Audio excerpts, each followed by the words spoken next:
Today's video is going to be about the back squat and in particular setting up for the back squat.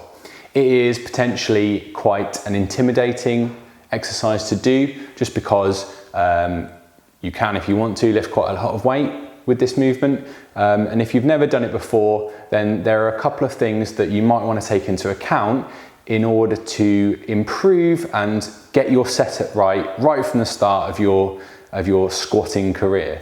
In particular, we're going to look at the setup and the walkout, and the reason behind this is because if you get the setup and the walkout correct, you'll be in a lovely, comfortable position, ready to do a really decent back squat. And being comfortable and being confident when you're squatting is so much of the battle. Especially if you're in a busy gym where you're potentially thinking about other people looking at you, you want to get it right, okay? So that's what we're going to do. So the first thing to adjust is the bar height. You don't want, when you walk up to the bar, you don't want it to be obviously sort of mouth and above level, because you're going to have to go up on tiptoes to get that bar off of the rack. Equally, you don't want it anywhere really too far below sort of chest height, because you're going to have to go down too far to get the bar off. So somewhere in between, sort of chest height and mouth and chin height is perfect, because that bar is going to rest on your traps at the back there, on the top of your shoulders, on the meaty part of your back, not on your neck.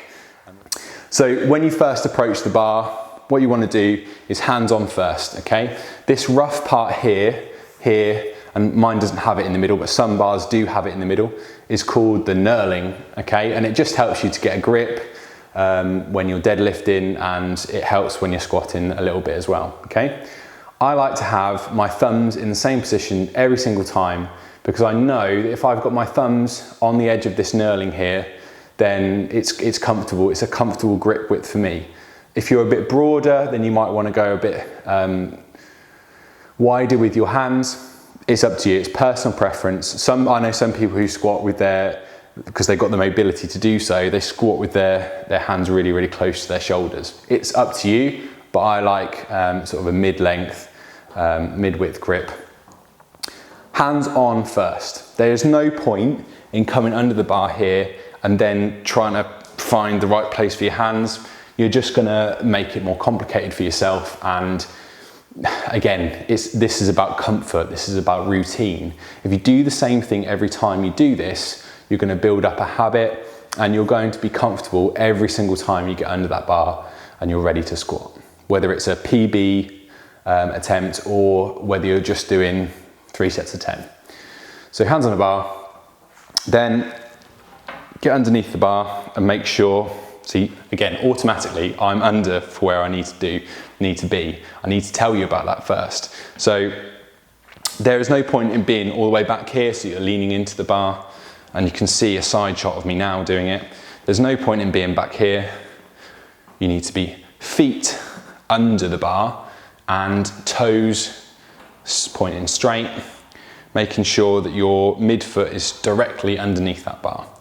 Then what you're going to do is you're going to shoot your hips under, and then you're ready to stand up, okay? Now, this is the point at which people usually make their first mistake. What people typically do is do this. And did you hear that?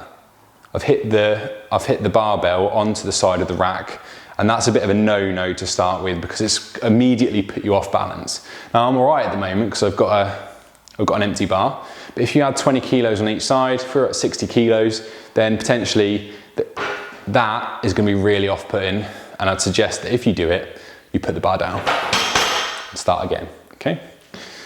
So let's do it properly. Hips under, stand up.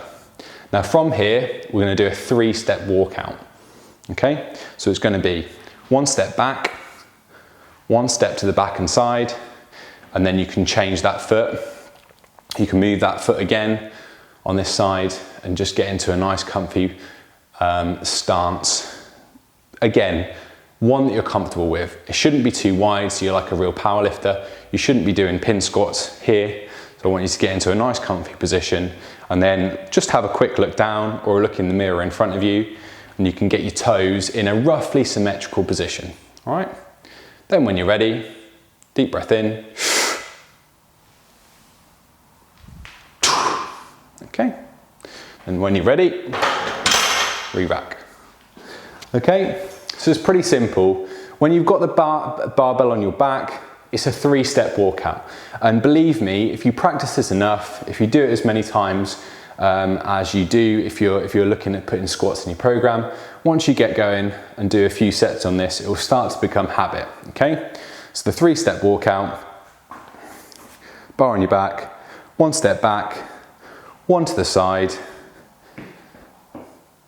get yourself roughly symmetrical, okay?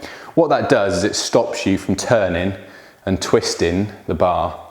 Not only is you hitting the bar going to actually put you off a little bit, but also if you've got quite a lot of weight on there, it takes quite a lot of energy to twist with a barbell on your back. Try it next time with some lightweight. Even with the bar, there's a little bit of energy that has to go into you twisting back. So the point of this is that you just come straight back out of the rack, you're into that position, you've got your safety bars there ready to do it, and you're in a comfortable position, feet width, perfect, toes pointing out roughly as much as you need to. Again, that's personal preference. I know some people that squat like this. I know one person, one of my old clients, used to squat with ballet toes. It's up to you, okay? Whatever feels comfortable. I like it roughly just a little bit wider than shoulder width, feet apart and toes slightly pointed out, because I know that helps me to squat in the right place. So with that kind of thing, you need to experiment, you need to have a go at it.